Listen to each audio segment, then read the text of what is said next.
Hello, and welcome to The Mastering Show. My name is Ian Shepherd. I'm a mastering engineer, and I run the Production Advice website, aimed at helping you get the best results recording, mixing, and mastering your music. And with me, as always, this week is my co-host, John Tidy from reaperblog.net. Hello, everyone. Really excited for this episode. And also, with me this week, we have a special guest who is also a Reaper fan. His name is Dan Worrall. I'm sure most of you listening to this probably already know his work. If the name doesn't ring a bell immediately, if you've watched any of FabFilter's recent videos, you've probably heard his voice and will recognize it when he starts talking. I've been an admirer of Dan's work for years. I've probably recommended his video about the differences between phase linear and minimum phase EQ, I don't know, several times a month ever since he released it.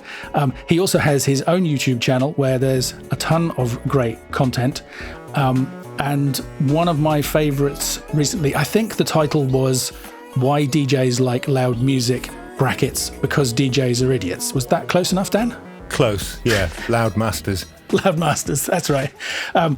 Which is not nearly as offensive to DJs as you might think from the title. I do recommend everybody takes a look. Anyway, Dan, welcome to The Mastering Show. Hi, and thank you for having me. And I was quite rude to DJs in that video, to be fair. Well, not all DJs. I mean, you made it clear it wasn't all DJs, and the ones you were talking about probably no. Anyway, also, Dan's latest video, I Won the Loudness War, is well worth a watch and a listen to anybody who hasn't already seen it. So we'll put links to those in the show notes at themasteringshow.com. I strongly recommend everybody listening to this checks them out. The topic this episode is possibly a little bit theoretical, it's definitely nerdy. It's inspired by another video that Dan did recently talking about nonlinear processing in audio. And this is a term that is being talked about more often, and often with quite a bit of confusion surrounding it. It's quite a fascinating topic, and we were just discussing how practically beneficial it is to understand it. We think maybe it is worthwhile to get a grip on this topic. You'll have to let us know when we get to the end of the episode. So the terms linear and nonlinear are mathematical terms, and pretty much most people with a basis in maths understanding will kind of know immediately what they mean.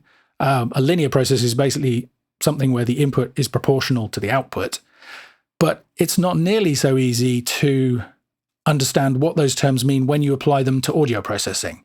So I'm going to throw Dan straight in at the deep end and ask him to have a go at explaining linear and nonlinear processing to us and the difference. So a linear process, the most typical example that we normally think of is a clean digital EQ, such as, for example, the famous FabFilter Pro Q3, or probably the stock EQ in your whatever DAW you use. It's referred to as linear because the input level doesn't matter. So if you boost the gain by 12 dB, the output level will go up by 12 dB, but absolutely nothing else changes about the process that's happened in the EQ. It will still boost by the same amount at the same frequencies, cut by the same amount at the same frequencies, and that input gain change won't make any difference at all other than to the gain. A nonlinear process is much harder to predict. A change in input gain might not result in the same corresponding change in output gain, and it might result in much more complex changes like extra content being added in the form of extra harmonics into modulation, that kind of stuff. So distortion is nonlinear. Saturation, which we often use as a term for a subtle kind of harmonic distortion, nonlinear. Compression is also nonlinear because it adds harmonics, and the output level doesn't change in proportion to the input level by definition, by design, with a compressor.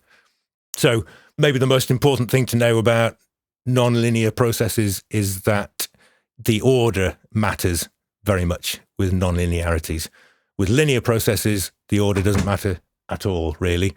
You can take two different signals, you can EQ them or filter them with a linear filter or EQ, then sum them together, and you will get the same result as if you summed them together first and then filtered them with that linear EQ. Wouldn't make any difference what order you did that in. But if it's a nonlinear filter or nonlinear EQ, a saturating filter, for example, then it does make a difference. Filtering them first won't give the same result. Filtering them first, then summing them won't give the same result as summing them first and then filtering them. So on a practical level, that's maybe where it's most important to understand the differences. So if you've got a nonlinearity in your processing chain, then the order of whether you EQ before it or after it really does make a difference.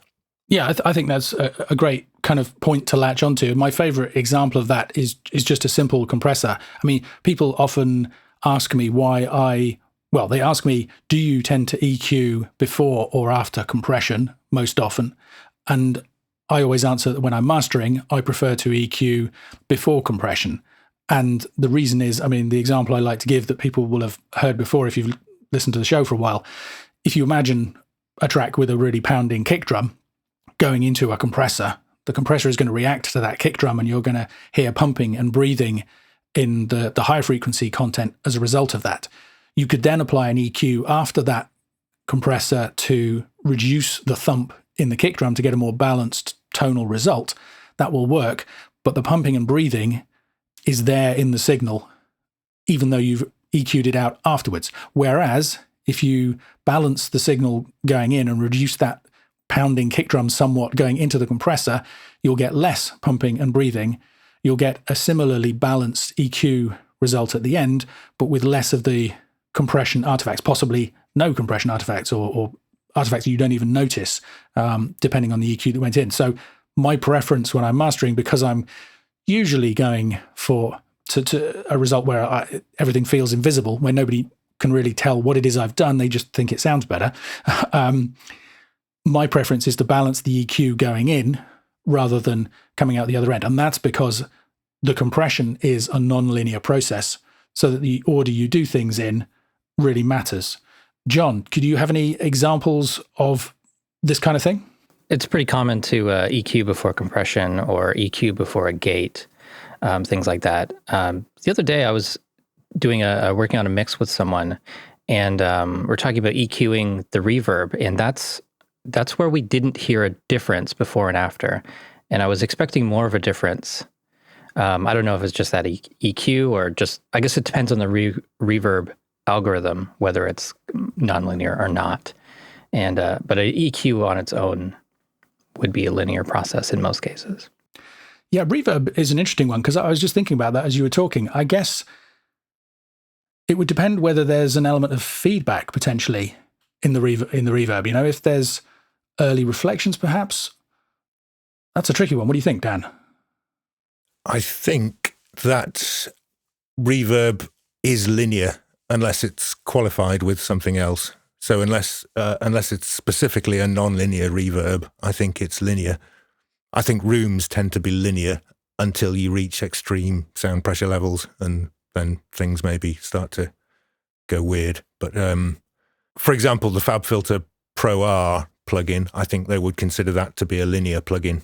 There's a built-in EQ, but there's no choice to have it pre-reverb or post-reverb, because they don't consider that to be important because it's a linear reverb.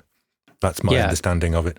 Because conceptually, I think of EQing the reverb first, because like I don't want as much low end to go into the reverb where it can become boomy or anything. But I guess it doesn't matter. It can depend on the reverb. So there are reverbs that, especially things like plate emulations, might well include some saturation, in which case definitely non-linear. Also, if you've got something like ducking in there, again, definitely non-linear, will make a difference whether you EQ on the way in or the way out. Barring those things, so for example, an impulse response, a convolution reverb, absolutely linear by definition, because all impulses are. In that case, definitely doesn't matter whether you put your high-pass filter before the impulse or after, you'll get the same result. You actually build up such a complex web of processing when you're mixing, because I was thinking, oh, hang on, I agree with John. You would want to EQ, for example, the high frequency out of a reverb to stop that kind of shh sound, that kind of unnatural, well, that sound that they loved so much in the 80s, late 80s, early 90s. But it shouldn't make a difference. But the other thing that will often happen is, one time when that is particularly annoying is on S sounds, on sibilant sounds. And that's when we would quite often reach for a de-esser, and you would de-ess going into the reverb to make sure that those, and you might not de-ess the main signal, you might only de-ess the reverb send. But a de-esser is a non-linear process because it's effectively compression.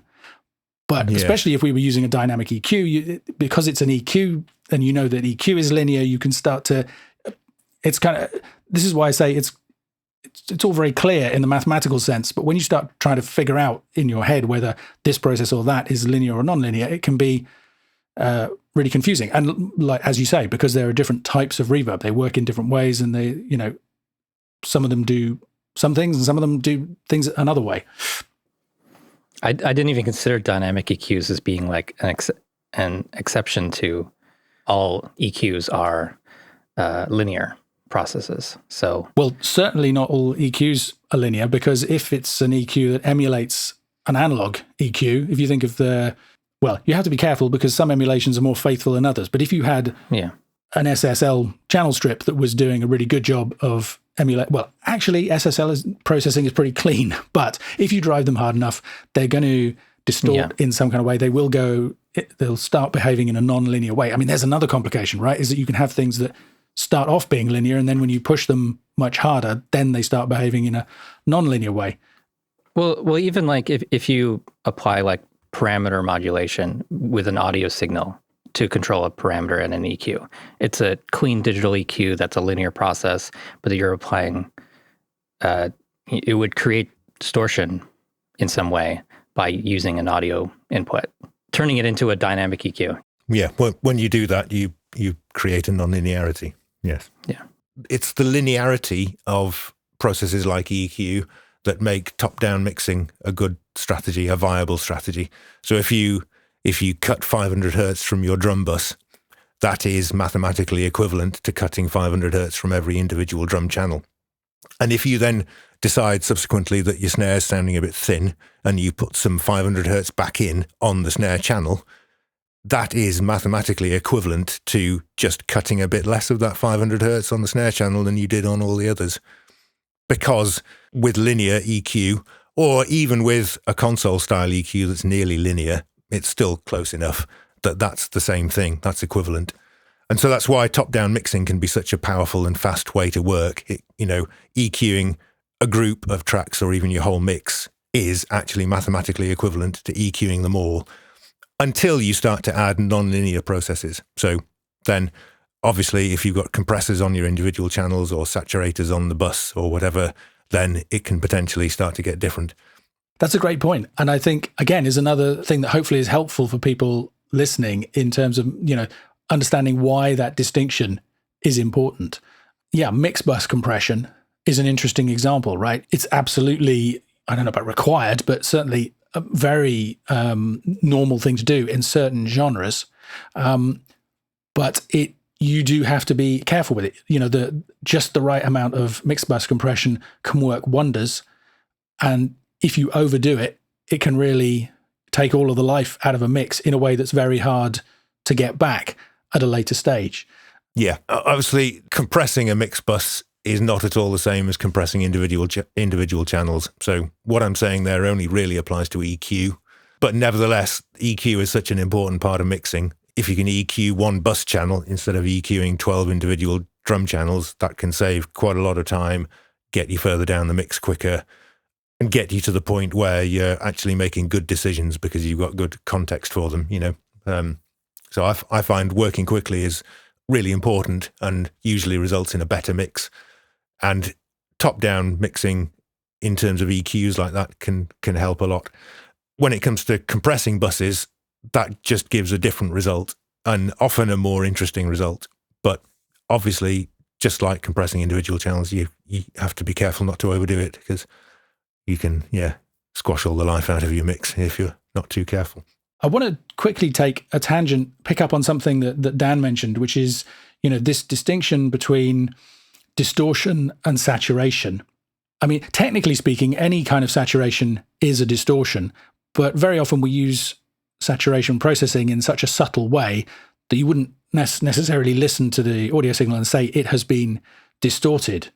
Dan, I think this is something you were interested in. If you want to talk a bit more about, there's this kind of grey area, isn't there, with all of these processes, really? There's possibly a slight terminology issue. So every now and again, somebody pops up into my comments pedantically pointing out that the term saturation refers to something like tape saturating fully. So where there are, all the magnetic particles are pointing in the same direction and can't possibly take any more signal. And they will point out that actually that would represent quite hard, brutal clipping, that by the time the tape is fully saturated, you're not subtle at all. And likewise for a transformer core. But I think these people are being overly pedantic. I think the audio engineering industry, we needed a term for the type of harmonic distortion that is so subtle and gentle that you don't perceive it as distortion, and that you perceive it as it can be any number of things. And this is why it's so powerful. It can be brightness or a sheen or warmth or thickness or whatever. But those extra harmonics just subtly add to the sound in a way that we often like. And that's something that we've basically adopted the term saturation for. And I think that's useful because it tells us that we're talking about a specific type of harmonic distortion and a specific group of types of harmonic distortion, sort of valves, tapes, transformers used, sensibly at gentle, as they were intended. That kind of distortion, it's become a term for that. And that's useful. We don't have really the same kind of way to distinguish between harmonic distortion and other types of distortion, such as bit crushing and sample rate reduction and that kind of thing. The term distortion is often used specifically to refer to the kind of harmonic distortion that you get when you push analog gear too hard.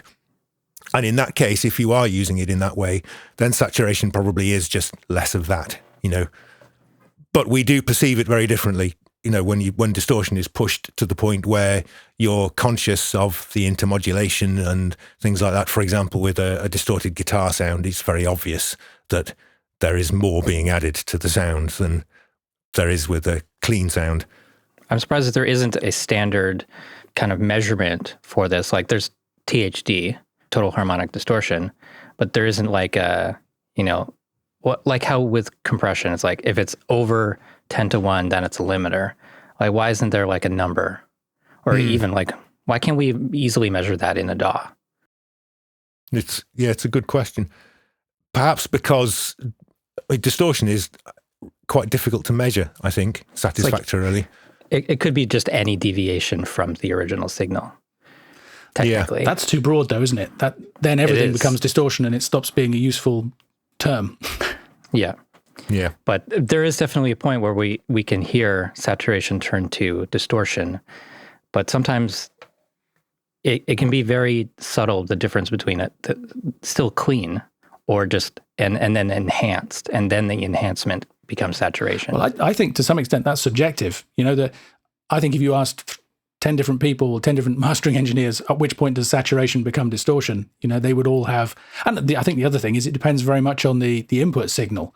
If you're starting off with a band with drums, guitars, bass, full arrangement versus, I don't know, a soprano or a piano solo, in those cases, the saturation might become unpleasant much sooner, with far less of it, and you might start to say, oh, it's distorting much more quickly than you would in something where we're used to having those flavors in the tone. I was going to agree with that, but qualify it by saying that even classical musicians like harmonics and they will like the sound of saturation in the right amount. They will perceive their cello or whatever to be richer and more resonant. And, until you apply too much of it and they start to be consciously aware of it, they will usually perceive those extra harmonics as being more hi-fi rather than less hi-fi. And I think that's the difference for me. That's what defines saturation, is it tends to increase the perception that it's higher fidelity and better quality and more pristine and clean or warmer or, just more expensive sounding generally, usually. Or brings out more detail. Yeah. Whereas once it crosses the line into you being aware of individual harmonics interacting with each other and, elements of gnarliness creeping in, that can sound great. That can sound interesting. But that's where I would start to use the term distortion rather than the term saturation. Yeah. For me, it's like the point where kind of the envelope of the sound changes, where the kick drum becomes longer or, that sort of effect. It's fascinating, isn't it? I mean, you're absolutely right, Dan. I know a lot of classical engineers who like using valve gear for all those reasons. And that's where the pedant in me starts to come out, because I start to think, well, hang on, you're not revealing detail that was in the original signal. You're actually kind of enhancing it almost in a way to add detail that maybe wasn't there. But, there's another sliding scale. This is the kind of magical thing, though, is that though the harmonic series that you add when you distort a signal is the same mathematically, it's the same harmonic series that a string produces when it vibrates, or a column of air inside it's musical. Analog style harmonic distortion is inherently musical in that way. So that's why our ears tend to like it. And until it crosses the line and becomes audible, it tends to increase the sense that something is just interesting to listen to, if you see what I mean. That's a great point, and it's a great opportunity for me to go off on a brief tangent. And this one also is maybe a bit pedantic, but I just want to, since we're talking about these subtleties, what's distortion, what's saturation, we've already kind of said, I don't know, have we already said? It might be worth saying that, technically speaking, any change to an input signal is a distortion. So even a gain change or a mild EQ change, things that are completely clean and don't introduce any distortion at all in the way that we're talking about it, the traditional kind of distorted sound, they've changed the input signal, so they're a distortion. Now, that's kind of not really helpful to talk about so much, because it's more useful to talk about EQ as EQ than it is as distortion. But there are lots of other kinds of distortion as well. For example, I mean, Dan mentioned briefly reducing the sample rate, causing aliasing, which is something we've talked about in other episodes, reducing the bit depth. If we just imagine taking a decent 16 or 24-bit audio signal and reducing it to 8 bits at 16 kilohertz or something, the result is going to sound wildly distorted if it's not properly filtered and dithered. That distortion doesn't sound anything like analog saturation distortion. And the distortion caused by digital clipping doesn't sound anything like that pleasing musical harmonic distortion that Dan was describing. I think I've heard that referred to as N-harmonic distortion. Do you guys know whether that's correct? Whether basically the extra harmonics that are generated by the distortion don't bear any musical relationship to the original signal? I think that's the right term. Yes, it's not that they're completely unrelated to the original signal, but it's also affected by the sample rate that you're going to. So it's like the audio is intermodulating with the sample rate in a way. The aliasing reflects down from that new sample rate. Right. If you've got harmonics 5 kilohertz above your new Nyquist frequency, then they will end up 5 kilohertz below your new Nyquist frequency. The extra partials that you get are a function of both the frequency you're feeding into it and the sample rate that you're reducing it to. And they both combine to reduce. But yes, the harmonics won't conform to the harmonic series in the same way that harmonic analog style distortion does. Yeah, and they kind of sound harsh and grainy and all kinds of, well, I mean, it can be quite a cool effect depending on what the music is, but it's a very different. I would use metallic as a possible adjective for that kind of inharmonic partials. Often have a kind of metallic tone to them. Yeah, absolutely.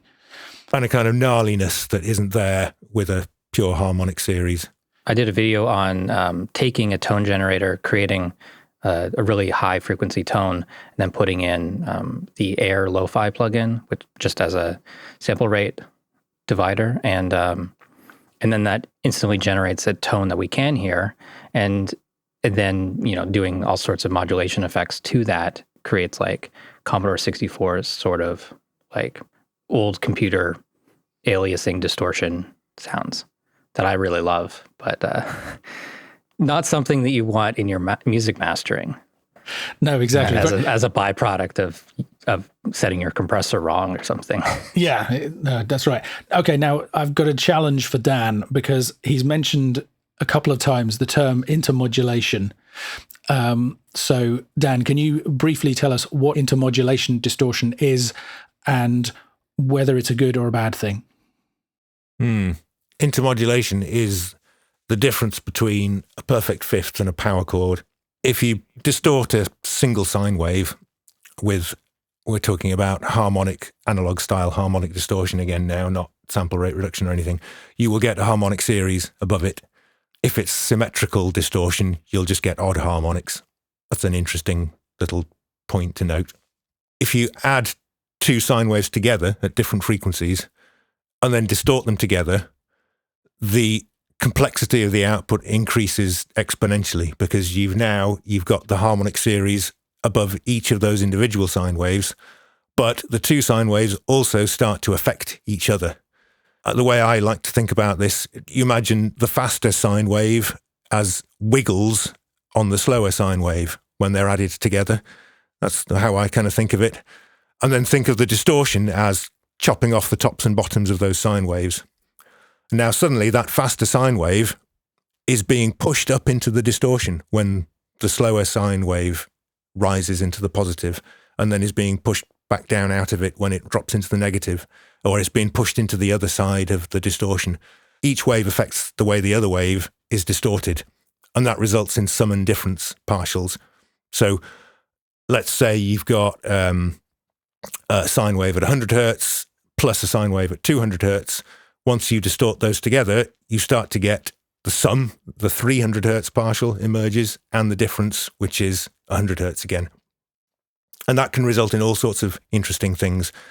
A guitarist, for example, might play, say, a G major chord with a clean sound and think it doesn't sound very interesting.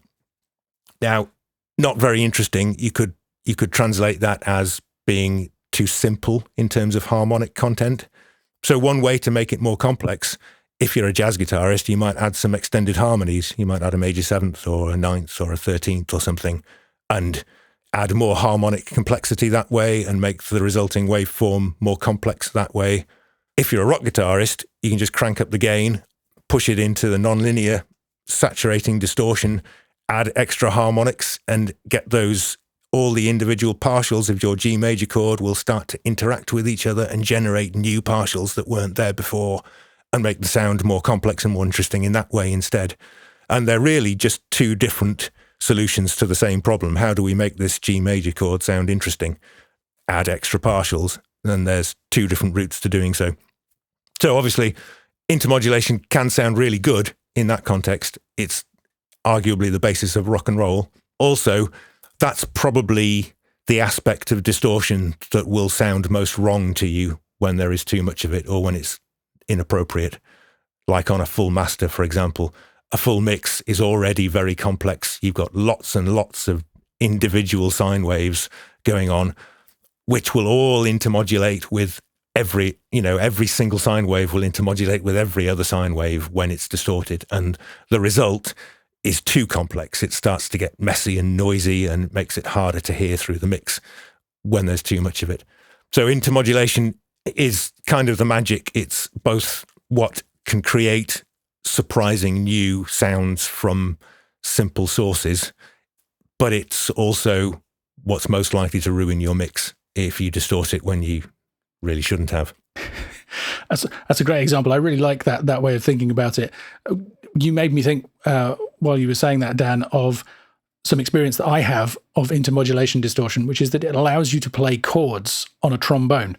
So I don't know how many people know I used to play trombone as a kid. Clearly, trombone can only play one note at a time unless you also sing through it at the same time. And in that case, you get a complex non-linear interaction between the voice and the musical resonances that are also already taking place in the instrument. And you get intermodulation distortion, which creates sum and difference tones. And if you sing the right combination of, or sing and play the right combination of notes, you can get those extra partials to fill up the frequencies of chords. So you can get this yeah, really quite magical effect of apparently playing a chord on a trombone.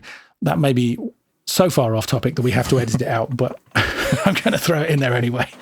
Well, I like that example, and I'm going to have to look up what that actually sounds like. They call it paraphonics or something, don't they? Isn't that the term? I don't know. I mean, oddly enough, I actually did when I was 17, I did a physics project on it where I actually wired up a speaker to my trombone and kind of played tones through it and tried to generate this artificially and measured it and put it into spreadsheets and stuff.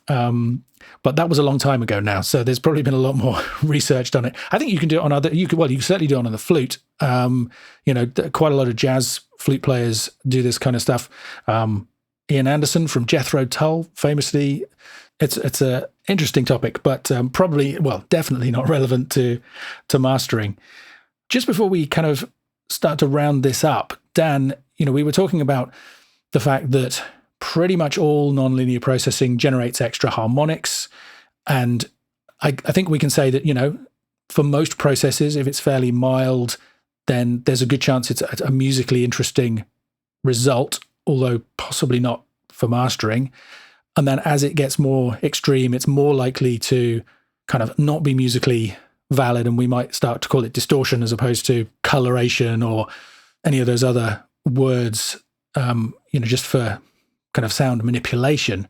But I think we were talking just before we started recording about an interesting example you gave of the boundary between compression and distortion. And I wondered if you wanted to say a bit more about that.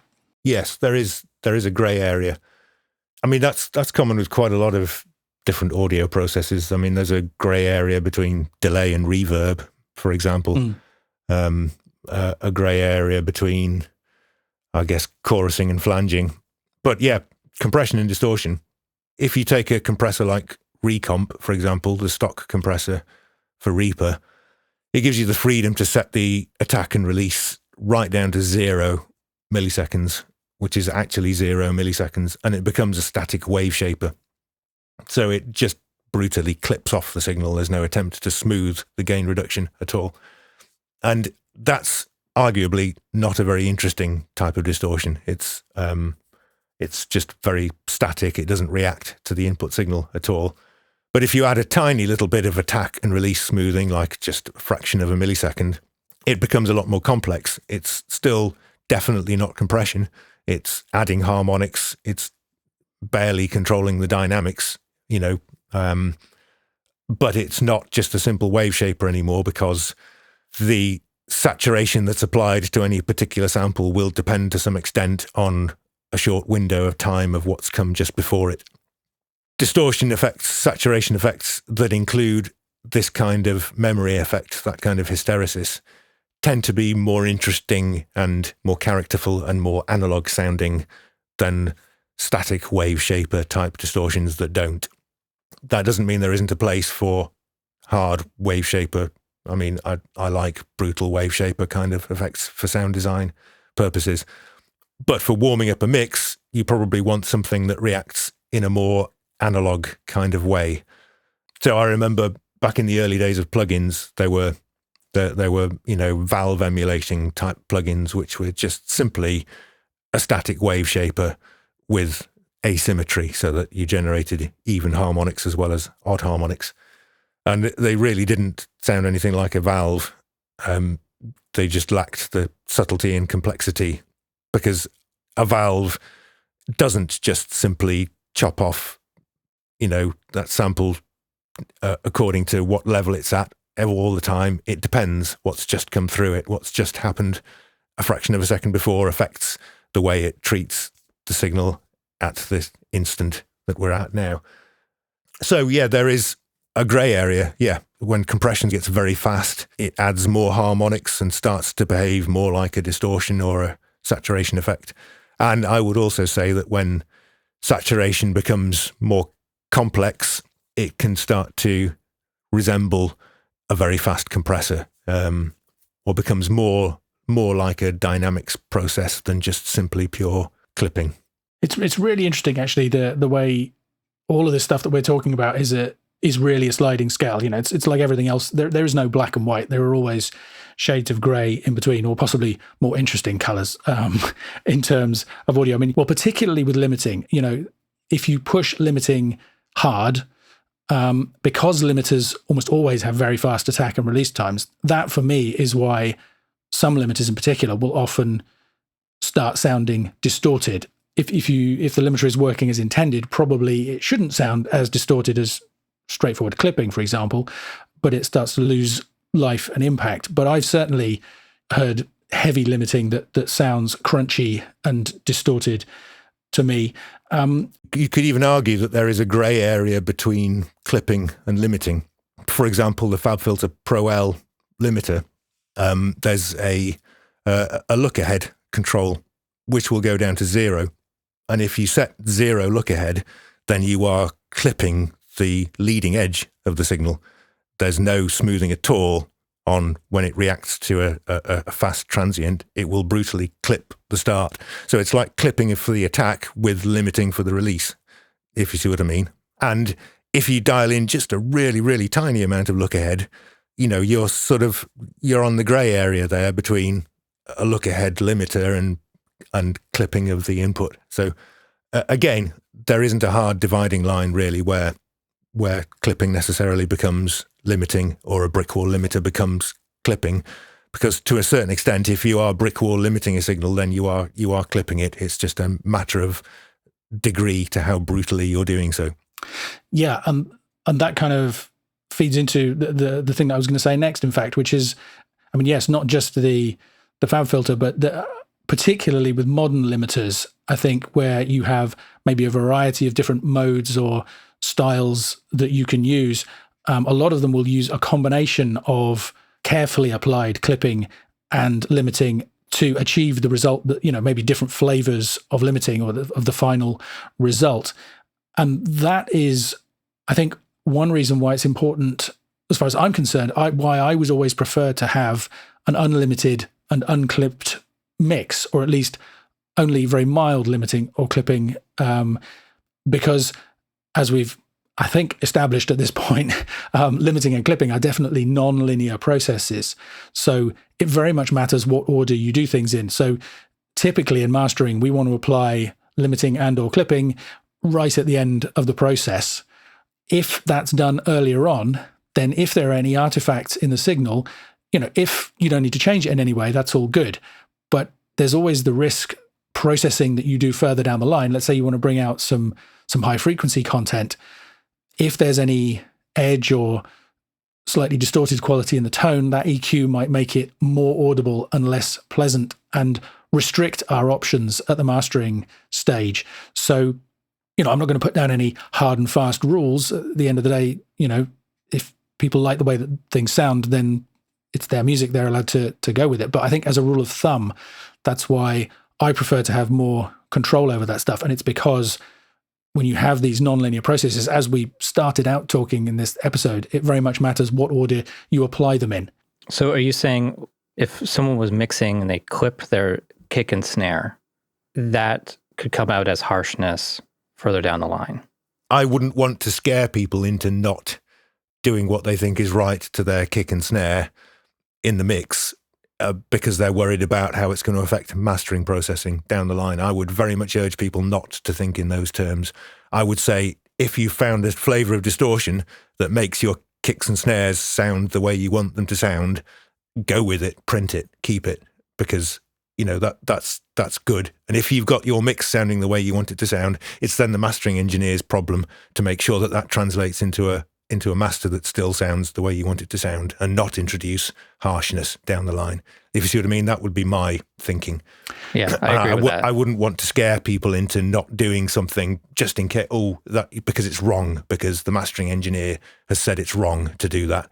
I wouldn't, my philosophy is that every type of distortion in any amount can sound good in the right context. I don't think there's any, inherently bad kind of distortion. It just depends on the right context. And there are so many different contexts and so many different types of distortion that it is quite possible to get it wrong, subjectively speaking. But, don't be afraid to distort elements of your mix. If it's giving you the sound you want, go ahead and do it, because, you know, that's where a lot of magic can come from in a mix, in my opinion. And I love using distortion and saturation within a mix. I use loads of it all over the place. And, you know, I'm a guitar player, so, you know, I love distortion anyway. So that's part of being an electric guitar player. Even if you play clean sounds, they're usually not very clean at all. So distortion has been part of my life since I was, you know, 13 years old, and I got my first stomp box distortion, you know, so it's a wonderful and magical thing. And don't be scared of doing whatever sounds right in your mix would be my message. So I would 100% agree with that. When you're talking about things like stomp boxes and analog style compression and all the rest of it. On the other hand, I have often had mixes supplied to me that had hard digital clipping on one or more elements in the mix that the client didn't know about, hadn't noticed. And when we get a balanced EQ that really works at the mastering stage, you've got this fizzy, gritty digital distortion on top of it. And I'm talking about genres where that's not appropriate, you know. And the problem with that is there's not a hell of a lot you can do to get rid of it. As always, it's another sliding scale. You know, there are people who produce absolutely fantastic mixes where there are very little changes required at mastering. And in those cases, if there is some deliberate distortion of whatever type, it's almost certainly musically appropriate and absolutely fine. There are other situations where somebody, maybe their monitoring isn't set up ideally, or maybe they're just not focusing on the particular aspect that kind of leaps out to me at the mastering stage. So, I mean, I completely agree. People should experiment. They should have fun. They should be creative. Ideally, if it gets to the mastering engineer and they think there's going to be a problem, you can have a conversation with them and they can talk to you about it, and you can decide together what to do, whether you want to, you know, back off a particular decision in some way or not. On the other hand, very often there's very little time left for the mastering stage, and that isn't possible. So, you know, I see that from both sides. If we're looking for a mastering maxim for this episode, I think it's one that we've had before, which is, with great power comes great responsibility. And I would add to that, especially if you're talking about non-linear power, where, as Dan, you said, you know, the results can increase exponentially in comparison to...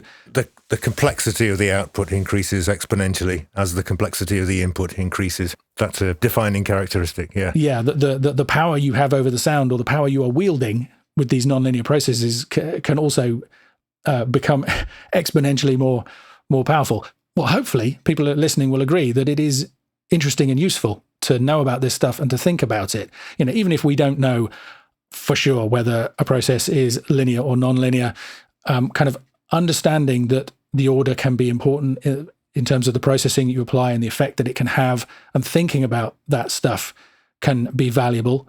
And particularly in mastering, where, generally speaking, distortion, I would say, is something that I don't often deliberately distort something unless it's with the client's explicit approval. I mean, I do in the sense that limiting is technically distortion, but, you know, in terms of making something sound more distorted, that's a relatively rare procedure for me. Now, even as I say that, I'm thinking how much I've enjoyed experimenting with, what's that?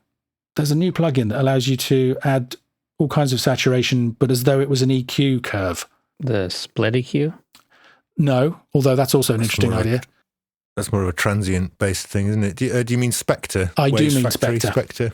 Yeah. Yeah. That's a great little plugin, yeah. It is, and I love the ability that gives me to just kind of bring in a little bit of crunch in certain frequency ranges and not others at certain times. And, well, you know, at that point, I'm using it in a subtle, gentle way that I don't feel is distortion, and I don't have to warn the client about. I just send it back to them and see if they like it or not. So there's a perfect example of the complexity of this entire issue. John, anything else you wanted to add or ask about? This episode has jumped between recording, mixing, and mastering a lot, more than regular mastering show episodes. But that's okay. I just want to say that's okay. That's a great point. Yeah, anybody who's confused should go back and listen to it again and see if you can untangle all the threads. And there will be a quiz on this later. Well, no, there won't. Anyway, John, Dan, thank you very much for exploring the topic with me. I've really enjoyed it. I hope everybody listening has enjoyed it as well.